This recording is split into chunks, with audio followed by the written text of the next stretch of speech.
Come arredare una mansarda? Vivere in una mansarda ha un certo fascino per via della sua conformazione decisamente inusuale, ma proprio per questo arredarla non è così semplice.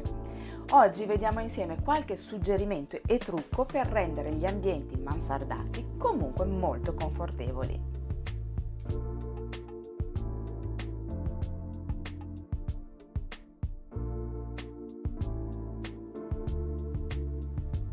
Ciao, benvenuta su questo canale. Sono Virginie, interior designer e mi occupo di case che rappresentino al 100% chi deve viverle, dalla consulenza all'intero processo di ristrutturazione.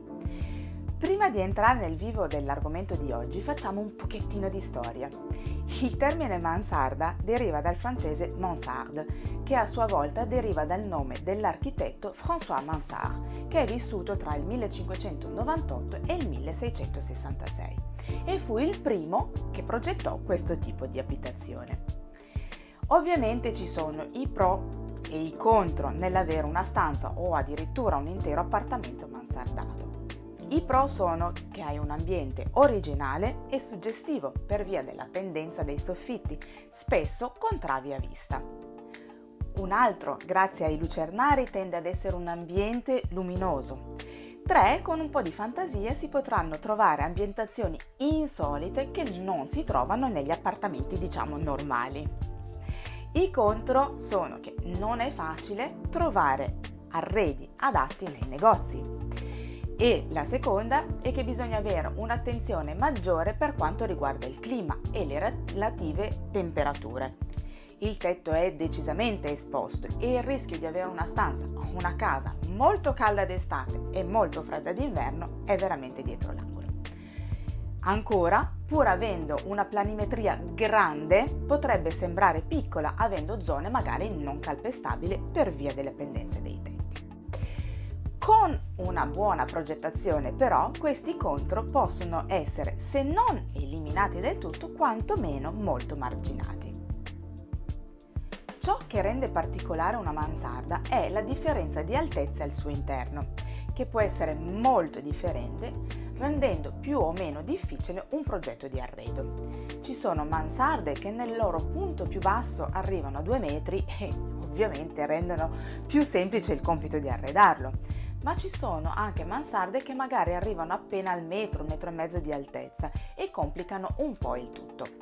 In questo caso capire come arredare la mansarda diventa più complicato, ma non impossibile. A proposito di altezze, faccio una piccolissima digressione. Se hai un sottotetto e ti piacerebbe mansardarlo, devi sapere che ci sono delle normative ben precise per poter rendere quell'ambiente abitabile. Queste normative riguardano soprattutto le altezze, ma non solo, più precisamente l'altezza media tra il punto più alto e il punto più basso. Variano da regione a regione, quindi mi raccomando di contattare un tecnico che ti possa dare le giuste indicazioni. Tornando a noi, vediamo alcuni spunti che possono aiutare a capire meglio come arredare al meglio appunto una mansarda. Primo, abbina correttamente gli ambienti alle altezze, ovvero metti gli ambienti giusti al posto giusto. Con questo intendo di mettere nelle zone più alte quegli ambienti dove sei spesso in piedi, come per esempio la cucina e il bagno.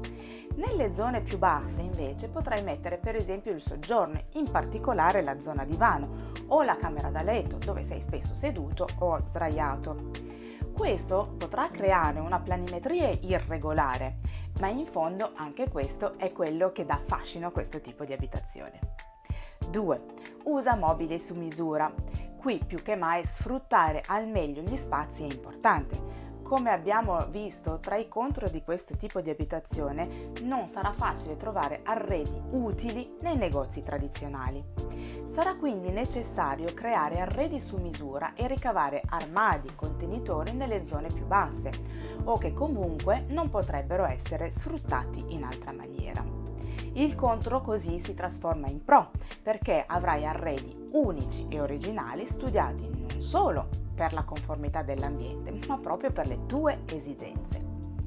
3. Attenzione alla luce. Questi ambienti devono essere molto luminosi, come sempre la luce naturale è da preferire. Se si tratta di una camera, i lucernari andranno bene, ma se si tratta di un intero alloggio è bene che ci siano anche delle finestre verticali e magari almeno una piccola veranda. Questo consentirà di avere uno sguardo all'esterno. Il rischio, in caso contrario, è di sentirsi un po' soffocare. Per quanto riguarda invece l'illuminazione artificiale, ci sono alcune accortezze che miglioreranno il comfort abitativo. Illumina magari sia dal basso che dall'alto, soprattutto se hai un tetto in legno. Fai attenzione ai lampadari, se non nelle zone più alte, perché pur passandoci sotto, senza problemi, il lampadario è comunque un elemento ingombrante che crea uno sbarramento visivo e quindi rimpicciolerà otticamente gli spazi. Binari elettrificati, faretti regolabili, punti luce a pareti e strisce LED ti permetteranno di portare la luce dove vuoi, ma con poco ingombro. 4. Attenzione ai colori. Se la mansarda è molto bassa, l'ideale è di usare colori chiari e luminosi, almeno come base. Questo amplierà otticamente gli spazi, dando un maggior respiro. Il colore, se lo vuoi utilizzare, potrà essere utilizzato negli arredi, nei complementi, negli accessori e nei tessili. Se invece la mansarda è alta, si potrà usare un po' di più, colorando magari qualche muro. In questo caso farlo ovviamente nelle parti più luminose della casa e cerca di evitare colori troppo scuri. Se hai un tetto con il legno e lo vuoi tenere così, mantieni colori più neutri per i muri per non rischiare di appesantire. Il tetto in legno può essere comunque imbiancato per dar maggior respiro, tutto o in parte. Se hai delle travi, per esempio, puoi decidere di imbiancare i listelli che ci sono tra una trave e l'altra, mantenendo invece le travi per l'appunto inalterate. Questi 4 suggerimenti sono la base che ti aiuteranno a capire meglio come arredare la tua mansarda. Ma ricordati che per qualunque dubbio puoi scrivere nei commenti così che io possa aiutarti al meglio. Se il video ti è piaciuto, fammelo sapere con un like o con un commento e iscriviti al mio canale se non lo hai ancora fatto, attivando la campanella per non perderti il prossimo video. A presto, ciao!